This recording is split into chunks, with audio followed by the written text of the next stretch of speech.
এটা কি দেখতে পাচ্ছেন? টাকা। এই টাকার জন্য মানুষ কত কিছু করে না। ছোটবেলার কাহিনী কই, এই টাকার জন্য মানুষ কত কিছু করে। মা বাপ, আত্মীয় স্বজন সবকিছু ছেড়ে দূরপ্রবাসে পড়ে থাকে, তাই না? শুধু একটু সুখের আশা।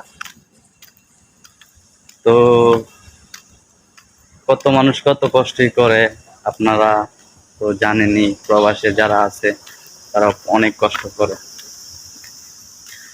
তো আমিও আইছি আপনার বছরের উপরেও, 1 বছর প্লাস হয়ে গেছে।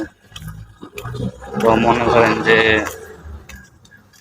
কিভাবে টাকা কামার লাগে, কতটুকু পরিশ্রম করতে হয়, কতটুকু স্ট্রাগল করতে হয়, সেটা আমি বুঝি।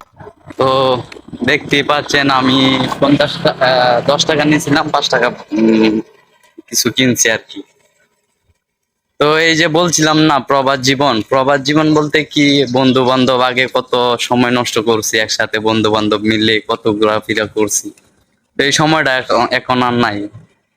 যার যার পজিশনে যার যার সেটেল হওয়ার জন্য এক একজন এক এক রাষ্ট্র বা এক একজন এক এক পজিশনে গেছে। এই আগের সময়টা আর নাই, ছোটবেলার সময়টা আর নাই। এখন যতই দিন যাচ্ছে ততই মনে করেন মানুষের চাহিদা বাড়ছে, মানুষের টাকা পয়সার দরকার।